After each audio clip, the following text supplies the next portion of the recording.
ಸನ್ಮಾನ ಆಗಲಿ ಸಮಾನವಾಗಿ ಸ್ವೀಕಾರ ಮಾಡ್ತೇನೆ, ಒಳ್ಳೇದನ್ನಷ್ಟೇ ಸಮಾಜಕ್ಕೆ ಕೊಡ್ತೀನಿ ಅಂತ. ಅದೇ ನನ್ನ ಧ್ಯೇಯೋದ್ದೇಶ. ಫೈನ್. ಇನ್ನು ಬಿಗ್ ಬಾಸ್ ವಿಚಾರಕ್ಕೆ ಬಂದರೆ, ಸುದೀಪ್ ಅವರು ಅಂದ್ರೆ ಸುದೀಪ್ ಅವ್ರ ಹತ್ರ ಎಲ್ಲರೂ ಕೂಡ ಬೈಸ್ಕೋತಾರೆ.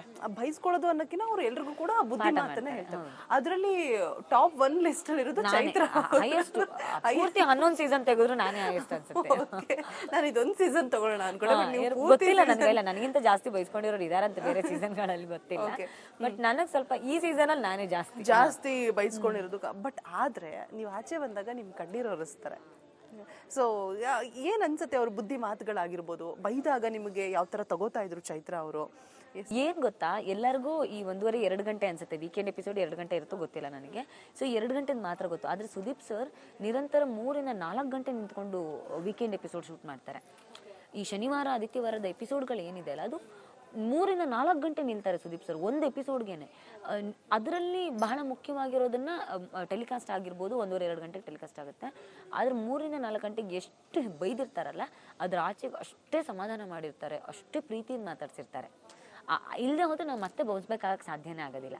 ಶನಿವಾರ ಅಷ್ಟೆಲ್ಲ ಹೇಳ್ತಾರೆ, ವಾದ ವಿವಾದ ಆಗುತ್ತೆ. ನಾನೇ ತುಂಬ ಸಲ ಸುದೀಪ್ ಸರ್ ಹತ್ರ ಮಾತು ಕೊಡೋದಕ್ಕೆ ಹೋಗಿದ್ದೀನಿ. ಸೊ ಅಷ್ಟೆಲ್ಲ ಆದಮೇಲೆ ಎಂಡ್ ಮಾಡೋದೇ ಅವ್ರು ಯಾವಾಗಲೂ ಕೂಡ ಸಮಾಧಾನ ಮಾಡಿ ಪ್ರೀತಿಯಿಂದಲೇ ಎಂಡ್ ಮಾಡ್ತಿದ್ರು.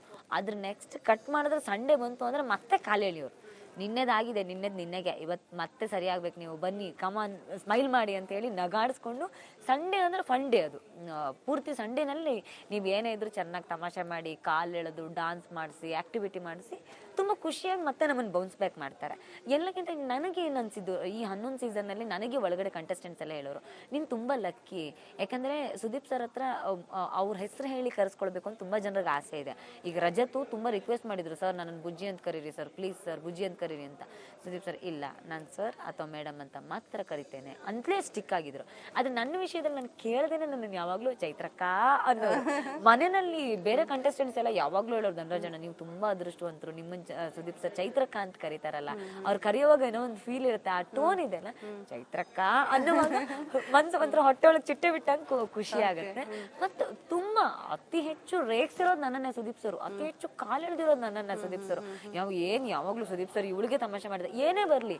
ಈಗ ಮೊನ್ನೆ ವೀಕೆಂಡ್ ನಲ್ಲಿ ಟೀ ಬಿಸಿ ಇರ್ಲಿಲ್ಲ ಅಂತ ಬೈಯವಾಗ ಚೈತ್ರನ ಹತ್ರ ಕಳಿಸ್ತೀನಿ ಈಗ ಹುಷಾರು ಅಂತ. ಹಂಗೆ ಈಗ ಡೈರೆಕ್ಟರ್ ಸರ್ ಪ್ರಕಾಶ್ ಸರ್ ಹತ್ರ ವಿಷಯದಲ್ಲಿ, ಪ್ರಕಾಶ್ ಅರ್ಥ ಆಗಲ್ವಾ, ಚೈತ್ರ ಎಷ್ಟೇ ಹೊರಗಡೆ ಹೋಗ್ಲಿ ಎಲ್ಲಾದ್ರೂ ನುಗ್ಳ್ಕೊಂಡು ಒಳಗಡೆ ಬಂದೇ ಬರ್ತಾರೆ ಅಂತ. ವೀಕೆಂಡ್ ಎಪಿಸೋಡ್ ಸ್ಟಾರ್ಟ್ ನನ್ನಿಂದಲೇ ಮಾಡೋರು, ಎಂಡು ನನ್ನಿಂದಲೇ ಮಾಡೋರು ಅಂತ ಅನ್ಸುತ್ತೆ. ಅಷ್ಟು ಕಾಲು ಎಳಿಯೋರು, ಅಷ್ಟು ತಮಾಷೆ ಮಾಡೋರು. ಹಾಗಾಗಿ ನನಗೆ ಅದೆಲ್ಲೋ ಮನೆಯಲ್ಲಿ ಅವರು ಬೈತಿದ್ರು, ಇದ್ ಮಾಡ್ತಿದ್ರು ಅಂತ ಅನ್ನಿಸ್ತಾನೆ ಇರ್ಲಿಲ್ಲ ನನಗೆ. ಯಾಕಂದ್ರೆ ಅದ್ರ 10 ಪಟ್ಟು ನನ್ನ ತಮಾಷೆ ಮಾಡೋರು, ಪ್ರೀತಿ ಕೊಡೋರು. ಮತ್ತೆ ಅವರಿಂದ ನಾನು ಗಿಫ್ಟ್ ತಗೊಂಡಿದ್ದು, ನನಗೆ ಅವ್ರ ಕಡೆಯಿಂದ ಗಿಫ್ಟ್ ಬಂದಿದ್ದು, ಮತ್ತೆ ಕಳಿಸೋವಾಗಿದೆ ಅಲ್ಲ, ಅವ್ರು ಲಿಟ್ರಲಿ ಅವರು ಆ ಭಾವ ಇದೆ ಗೊತ್ತಾ, ಅದು ಬೇರೆ ಯಾರಿಗೂ ಸಿಗೋದಿಲ್ಲ. ಎಲ್ಲರೂ ಅದನ್ನೇ ಹೇಳ್ತಾ ಇದ್ರು. ಯಾರೋ ಒಂದಿಬ್ರು ಮೆಸೇಜ್ ಹಾಕಿದ್ರು ನನಗೆ, ಬೇರೆ ಕಂಟೆಸ್ಟೆಂಟ್ಸ್ಗಳು, ನಾವೆಲ್ಲ ಬಯಸಿದ್ರು ಸಿಗಲ್ಲ, ಸುದೀಪ್ ಸರ್ ಕಾಲಿಗೆ ಬೀಳ್ಬೇಕು ಅಂತ ಎಷ್ಟೋ ಸಲ ಬಯಸಿದಿದೆ, ಅವರು ಕಾಲಿಗೂ ಬೀಳಿಸ್ಕೊಳ್ಳಲ್ಲ, ಅಷ್ಟು ದೊಡ್ಡ ವ್ಯಕ್ತಿ ಅವರು, ಬಟ್ ನಿಮಗೆ ಲಿಟ್ರಲಿ ಬಂದು ಕಣ್ಣೀರು ಹೊರತ ಖುಷಿ ಆಯ್ತು. ಅವರು ಕಣ್ಣೀರು ಒರೆಸೋವಾಗ ಒಬ್ಬ ತಂದೆ ಮಗಳನ್ನ ಮದುವೆ ಮಾಡಿ ತವರಿಂದ ಕಳಿಸ್ಕೊಡುವಾಗ ಯಾವ ಭಾವ ಇರುತ್ತೆ, ಆ ಭಾವದಲ್ಲಿ ಕಣ್ಣೀರು ಒರೆಸಿ ಅವ್ರು ನನ್ನನ್ನು ಕಳಿಸ್ಕೊಟ್ರು. ನನಗೊಂಥರ ಬಿಗ್ ಬಾಸ್ ಮನೆ ತವರು ಮನೆ ಇದ್ದ ಹಾಗೇನೆ ಭಾವ ಕೊಟ್ಟಿತ್ತು. ಆ ವಿಚಾರದಲ್ಲಿ ನಾನು ತುಂಬಾ ಲಕ್ಕಿ, ತುಂಬಾ ಲಕ್ಕಿ ಆ ವಿಷಯದಲ್ಲಿ. Okay, fine. ಇನ್ನು ಬಿಗ್ ಬಾಸ್ ಮನೆ ಒಳಗಡೆ ಇರುವಂತಹ ಕಂಟೆಸ್ಟೆಂಟ್ಗಳಿಗೆ ಚೈತ್ರಾ ಕುಂದಾಪುರ ಅವರು ಟಫ್ ಕಾಂಪಿಟೇಟರ್ ಆಗಿದ್ರಾ, ಟಫ್ ಕಾಂಪಿಟೇಟರ್ ತರ ನೋಡ್ತಾ ಇದ್ರಾ, ಅಥವಾ ಕಾಮಿಡಿ ಪೀಸ್ ಆಗಿ ನೋಡ್ತಾ ಇದ್ರಾ ಅಂತ ಹೇಳ್ಬಿಟ್ಟು? ಬಿಕಾಸ್ ಸಾಕಷ್ಟು ಜನ ಅಲ್ಲಿ ಟಫ್ ಕಾಂಪಿಟೇಟರ್ ಅಂತ ಹೇಳ್ಬಿಟ್ಟು ನಾಮಿನೇಟ್ ಮಾಡ್ತಾರೆ ನಿಮ್ಮನ್ನ, ಇನ್ನೂ ಸಾಕಷ್ಟು ಜನ ನಿಮ್ಮ ಮಾತುಗಳಿಗೆ ಟೀಕೆ ಮಾಡಿ ನಿಮ್ಮನ್ನ ಕಾಮಿಡಿ ಪೀಸ್ ತರ, ಜೋಕರ್ ತರ ಮಾಡ್ಬಿಟ್ಟಿದ್ದಾರೆ. ನಿಮ್ಮ ಒಪಿನಿಯನ್? ಅಲ್ಲಿ ಏನಾಗಿತ್ತು ಅಂದ್ರೆ, ಮೊದಲನೇ ವಾರ ಏನಿತ್ತಲ್ಲ, ನನ್ನ ಸಿಬಿ ಹಣ್ಣಿನ ಪ್ರಕರಣ ಆಗುತ್ತೆ ಮೊದಲನೇ ದಿನ ಬಂದಾಗ, ನಾನು ಅವಾಗ ಎಲ್ಲರೂ ಫಿಕ್ಸ್ ಆಗಿದ್ರು ತುಂಬ ಟಫ್ ಕಾಂಪಿಟೇಟರು. ಆ ದಿನನೇ ಹೇಳಿದೆ, ನೀನು ಬಿಡಮ್ಮ ಫೈನಲಿಗೆ ಹೋಗ್ತೀಯಾ ಅಂತ ಅಂದಿದ್ರು. ಯಾಕೆಂದರೆ ಮೊದಲನೇ ದಿನ ಆ ಸೇಬೆ ಹಣ್ಣು ಕಚ್ಚಿ ಎಸಿ, ಆಮೇಲೆ ಆ ಇಡೀ ವಾರ ಆಡಿದ ಟಾಸ್ಕ್ಗಳು ಪ್ರತಿಯೊಂದು ಎಲ್ಲರೂ ನೀನು ಬಿಡು ಟಫ್ ಕಂಟೆಸ್ಟೆಂಟ್, ನೀನು ಫೈನಲಿಗೆ ಹೋಗ್ತೀಯಾ ಅನ್ನೋ ಥರ ಮಾತಾಡ್ತಿದ್ರು. ಅದಾದ ನಂತರ ಸ್ವರ್ಗಕ್ಕೆ ಬಂದಮೇಲೆ ಜನ ಜಾಸ್ತಿ ಆಯಿತು. ಟೀಮ್ ದೊಡ್ಡದಿದ್ದಾಗ ಆಟಗಳಲ್ಲಿ ಅವಕಾಶ ಸಿಗ್ತಿರ್ಲಿಲ್ಲ. ಆಗ ಮಾತಾಡೋರು ಸ್ಟೋರಿ ಮಾಡಬೇಕು ಅನ್ನೋರು. ಮತ್ತು ನಾನು ನೋಡೋದಕ್ಕೂ ತುಂಬ ಸಣ್ಕಲಾಗಿದ್ದರಿಂದ ಫಿಸಿಕಲ್ ಟೆಸ್ಟ್ ನಿಂಗೆ ಆಗಲ್ಲ ಬಿಡು, ಯಾಕೆ ಬೇಡ ಅನ್ನೋ ಥರ ಮೂಲೆ ಗುಂಪು ಮಾಡೋದಕ್ಕೆ ಶುರು ಮಾಡಿದ್ರು. ಉಸ್ತುವಾರಿನೇ ಕೊಟ್ಟು ಆಟ ಆಡಿಸ್ದೇನೆ ನಿಲ್ಸೋದಕ್ಕೆ ಶುರು ಮಾಡಿದ್ರು.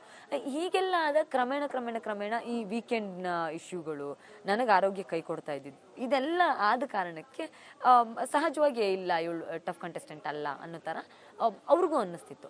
ನನಗೆ ಹೊರಗೆ ಬಂದ್ಮೇಲೆ ಗೊತ್ತಾಗಿದ್ದು ಜನ ನನ್ನನ್ನು ಟಫ್ ಕಂಟೆಸ್ಟೆಂಟ್ ಅಂದ್ಕೊಂಡಿದ್ರು. ಯಾಕಂದ್ರೆ ಅವರೆಲ್ಲ ಇವಳು ಎಂಟರ್ಟೈನ್ಮೆಂಟ್ ಇಂಡಸ್ಟ್ರಿ ಅವಳಲ್ಲ, ಎಂಟರ್ಟೈನ್ಮೆಂಟ್ ಕೊಡಲ್ಲ, ಬರೀ ಮಾತ್ರ ಆಡ್ತಾಳೆ, ಎಂಟರ್ಟೈನ್ಮೆಂಟ್ ಏನೂ ಇಲ್ಲ, ಡಾನ್ಸ್ ಮಾಡಲ್ಲ ಅನ್ನೋ ಥರ ಮಾತಾಡ್ತಿದ್ದಾಗ ನಾನು ಇರ್ಬೋದು ಅಂತ ತುಂಬ ಸಲ ನನಗೆ ಅನಿಸಿದ್ದಿದೆ. ಅದು 105 ದಿನ ಘಟಾನುಘಟಿಗಳ ನಡುವೆ ಪೈಪೋಟಿ ಮಾಡ್ಕೊಂಡು ಉಳ್ಕೊಂಡ್ಬಂದಿದ್ದು. ಇದು ನಿಮಗೆ ಸಂಬಂಧಿಸಿಲ್ಲ, ಆದರೂ ಕೂಡ ನಾನು ತಗೋತಾ ಇದೀನಿ ಪ್ರಶ್ನೆನ. ಯಾಕೆ ಅಂತ ಹೇಳಿದ್ರೆ ಬಿಗ್ ಬಾಸ್ ಮನೆ ಒಳಗಡೆ ಒಂದಷ್ಟು ಜನ ಫ್ಯಾನ್ಸ್ ಇದ್ರು. ಯಮುನಾ ಅವರಾಗಿರ್ಬೋದು, ರಂಜಿತ್ ಆಗಿರ್ಬೋದು, ದರ್ಶನ್ ಅವ್ರಿಗೆ ಬಿಗ್ ಫ್ಯಾನ್ಸ್ ಅಲ್ಲೂ ಕೂಡ ಅದನ್ನು ಹೇಳಿದರು. ವೇದಿಕೆ ಮೇಲೂ ಕೂಡ ಯಮುನಾ ಅವರು ಅದನ್ನು ಪ್ರಸ್ತಾಪ ಪಡಿಸಿದ್ರು. ಸೊ ಆಚೆ ಬಂದ ಮೇಲೂ ಕೂಡ ಆ ವಿಚಾರದ ಬಗ್ಗೆ ಮಾತುಗಳಾಗಿದೆ. ಸೊ ನಿಮ್ಮ ಪ್ರಕಾರ ನೀವು ಕೂಡ ದರ್ಶನ್ ಅವರ ಮೂವೀಸ್ನ ನೋಡ್ಕೊಂಡು ಬಂದಿರ್ತೀರಾ. ಸೊ ಈಗ ಸದ್ಯಕ್ಕೆ ಆಗ್ತಾ ಇರುವಂತಹ ಬೆಳವಣಿಗೆ ಬಗ್ಗೆ, ಅವರು ಇರುವಂತಹ ಒಂದು ಸಂಕಷ್ಟದ ಬಗ್ಗೆ, ಇವಾಗ ರೆಗ್ಯುಲರ್ ಬೇಲ್ ಆಗಿದೆ, ಒಂದು ರೀತಿಯಾಗಿ ನಿಟ್ಟುಸಿರು ಬಿಡುವಂತಹ ಒಂದು ಪರಿಸ್ಥಿತಿಯಲ್ಲಿ ಇದ್ದಾರೆ.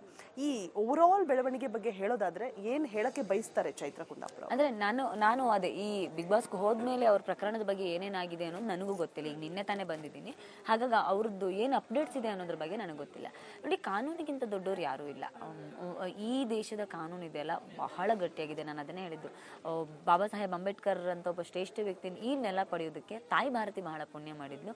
ಅಂಥ ವ್ಯಕ್ತಿಯ ನೇತೃತ್ವದಲ್ಲಿ ತಯಾರಾಗಿರುವಂಥ ಜಗತ್ತಿನ ಅತಿ ದೊಡ್ಡ ಸಂವಿಧಾನ. ಅದರಿಂದ ಯಾರು ತಪ್ಪಿಸ್ಕೊಳ್ಳೋದಕ್ಕಾಗೋದಿಲ್ಲ, ಅದರಿಂದ ಯಾರಿಗೂ ಅನ್ಯಾಯನೂ ಆಗೋದಕ್ಕೆ ಸಾಧ್ಯ ಇಲ್ಲ. ಹಾಗಾಗಿ ಆ ಹೋರಾಟದಲ್ಲಿ ಆ ಹೋರಾಟದ ಪ್ರಕ್ರಿಯೆ ಏನಿದೆ ಅಲ್ವಾ, ಅದಕ್ಕೆಲ್ಲರೂ ತಲೆ ಬಾಗಲೇಬೇಕು. ಮತ್ತು ಮನುಷ್ಯನ ಬದುಕಿನಲ್ಲಿ ಸಹಜ ಏಳು ಬೀಳು, ಆರೋಪ, ಟೀಕೆ, ಟಿಪ್ಪಣಿ ಎಲ್ಲವೂ ಸಹಜ. ಎಲ್ಲವನ್ನೂ ನಾವು ಎಷ್ಟು ಗಟ್ಟಿಯಾಗಿ ತೊಗೊಂಡು ಹೋಗ್ತೀವಿ ಅನ್ನೋದಷ್ಟೇ ಮುಖ್ಯ. ಒಂದು ಹೆಜ್ಜೆ ಇಡುವಾಗ ಮುಳ್ಳುಗಳು, ಕಲ್ಲುಗಳು ಬಂದಾಗ ಅದರಿಂದ ನೋಡಿ ಹಿಂದೆ ಹೆಜ್ಜೆ ಇಡೋದ್ರ ಬದಲು ಅದನ್ನು ದಾಟ್ಕೊಂಡು ಮುಂದೆ ಹೋಗೋದು ಬಹಳ ಮುಖ್ಯ ಅಂತ ಅಂದ್ಕೊಳ್ತೇನೆ. ಆ ನೆಲೆಗಟ್ಟಿನಲ್ಲಿ ಬದುಕಿನಲ್ಲಿ ಯಾರೇ ಸೋತಿರಲಿ, ಬಿದ್ದಿಲ್ಲ. ನಾನು ಬಿಗ್ ಬಾಸಲ್ಲೂ ಅದೇ ಹೇಳಿದ್ದು, ನಾನು ಫೀನಿಕ್ಸ್ ಹಕ್ಕಿ ನನ್ನ ತುಂಬ ಇಷ್ಟದ ಹಕ್ಕಿ ಅಂತ. ಯಾಕಂದರೆ 100 ಸಲ ಕೆಳಗಡೆ ಬಿದ್ದರು 101ನೇ ಸಲ ಫೀನಿಕ್ಸ್ ಥರನ ಎದ್ದು ಬರೋದು ಮನುಷ್ಯನ ಬದುಕಿನ ಬದ್ಧತೆ ಆಗಬೇಕು ಅಂತ. ಆ ಬದ್ಧತೆ ಅವ್ರಿಗೂ ಬರಲಿ. ಅವರ ಸಿನಿಮಾಗಳನ್ನು ನೋಡಿ ಮೆಚ್ಚಿರುವಂಥ ಅಭಿಮಾನಿಗಳಿದ್ದಾರೆ. ಸೊ ಅವರಿಗೆಲ್ಲೋ ಒಂದು ರೀತಿ ಅಭಿಮಾನಿಗಳಿಗೆ ಅವರೊಂದು ರೀತಿ ಆರಾಧ್ಯ ದೈವ ಅಲ್ವಾ. ನಾನು ಯಾವಾಗಲೂ ಅದನ್ನು ನಂಬ್ತೇನೇನು ಅಂದರೆ, ನಮ್ಮನ್ನು ನಂಬಿ ನಮಗೆ ಸಂಬಂಧ ಇಲ್ಲದೆ ಇರೋರು ಯಾರೋ ಪ್ರೀತಿ ತೋರಿಸ್ತಾರಲ್ವ, ಆ ಪ್ರೀತಿಗೆ ನಾವು 100 ಪಟ್ಟು ವಾಪಸ್ ಕೊಡಬೇಕು ಅಂತ. ಬಹುಶಃ ಅವರಿಗಿರುವ ಅಭಿಮಾನಿಗಳು ಅವ್ರಿಗೆ ತೋರಿಸ್ತಿರೋ ಪ್ರೀತಿಗೆ ಅವರು ಸಿನಿಮಾಗಳ ಮೂಲಕ ಮತ್ತು ಸಾಮಾಜಿಕ ಚಟುವಟಿಕೆ ಮೂಲಕ 100 ಪಟ್ಟು ವಾಪಸ್ ಕೊಡಬಲ್ಲರು. ಆ ಶಕ್ತಿ ಅವ್ರಿಗಿದೆ. ಆ ಶಕ್ತಿ ಭಗವಂತ ಅವ್ರು ಕೊಡಲಿ ಅಂತ ನಾನು ಪ್ರಾರ್ಥನೆ ಮಾಡ್ತೀನಿ. ಫೈನ್. ಇನ್ನು ಫೈನಲ್ ಆಗಿ ಟಾಪ್ 3 ಅಲ್ಲಿ ಯಾರು ಇರ್ತಾರೆ, ಯಾರು ಟಾಪ್ 1 ಆಗಿ ಗೆದ್ದು ಹೊರಗೆ ಬರ್ತಾರೆ? ತ್ರಿವಿಕ್ರಮಣ್ಣ ಗೆಲ್ಬೇಕು ಅಂತ ನಾನು ಬಯಸ್ತೀನಿ. ಗೆಲ್ಲಬಹುದು ಅಂತ ಅನಿಸ್ತಿದೆ. ಅಂದ್ರೆ ಹನುಮಂತು ಮತ್ತು ತ್ರಿವಿಕ್ರಮಣ್ಣ ಇಬ್ರು ಟಾಪ್ 2 ನಲ್ಲಿ ಇರಬಹುದು ಅಂತಿದೆ. ಬಿಟ್ಟರೆ ರಜತ್ ಟಾಪ್ 3 ನಲ್ಲಿ ಇರ್ಬೋದು ಅನ್ನೋ ಒಂದು ಯೋಚನೆ ಇದೆ. ಗೊತ್ತಿಲ್ಲ ಇನ್ನು ಹೇಗಾಗುತ್ತೆ ಅಂತ. ಗೆಲುವಿನ ವಿಚಾರ ಬಂದಾಗ ತ್ರಿವಿಕ್ರಮಣ್ಣ ಗೆಲ್ಲಬೇಕು ಅನ್ನೋದು ನನ್ನ ಮನಸ್ಸಿನ ಬಯಕೆ. ತುಂಬ ಶ್ರಮಜೀವಿ, ಒಬ್ಬ ಸಾಮಾನ್ಯ ಡ್ರೈವರ್ನ ಮಗ ಈ ಮಟ್ಟಕ್ಕೆ ಬಂದಿರೋದು, ಯಾವುದೇ ಬ್ಯಾಕ್ ಬೋನ್ ಸಪೋರ್ಟ್ ಇಲ್ಲದೇನೆ ಬಂದಿರೋದು ಬಹಳ ದೊಡ್ಡದು. ಮತ್ತು ಅವ್ರಿಗೆ ಸಾಕಷ್ಟು ಬದುಕಿನ ಅವ್ರು ಪರಿಶ್ರಮ ಹಾಕಿ ಕೆಲಸ ಮಾಡಿರುವ ಸಾಕಷ್ಟು ಸಂಗತಿಗಳಿಗೆ ಇಷ್ಟರಲ್ಲಿ ತಪ್ಪಿದೆ ಅವರಿಗೆ ಯಶಸ್ಸು.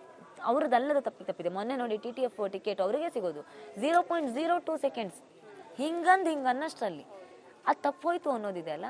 ಪರಿಶ್ರಮ ಹಾಕಿದಾಗ ತಪ್ಪೋದು ಅಂದರೆ ಅದೃಷ್ಟ ಎಲ್ಲೋ ಒಂದು ಕಡೆ ಕೈ ಹಿಡಿದೇ ಇರೋದಿದೆ ಅಲ್ಲ, ಅದು ಕೂಡ ಭಾಳ ಸಲ ನೋವಾಗುತ್ತೆ. ಬಿಗ್ ಬಾಸ್ಗೋಸ್ಕರ ಸಾಕಷ್ಟು ತ್ಯಾಗ ಮಾಡಿದ್ದಾರೆ, ಸಾಕಷ್ಟು ಪರಿಶ್ರಮ ಪಟ್ಟಿದ್ದಾರೆ. ಮತ್ತೊಂದು ತೂಕದ ವ್ಯಕ್ತಿತ್ವ ತ್ರಿವಿಕ್ರಮಣ್ಣ. ಒಂದು ಗಟ್ಟಿ, ಒಂದು ಭಾವನಾತ್ಮಕವಾಗಿರ್ಬೋದು, ಯೋಚನೆಯಲ್ಲಿರ್ಬೋದು ಬಹಳ ಮೆಚೂರ್ಡು. ಹಾಗಾಗಿ ಅವ್ರು ಗೆಲ್ಲಬೇಕು ಅನ್ನೋ ಬಯಕೆ ನಂದು.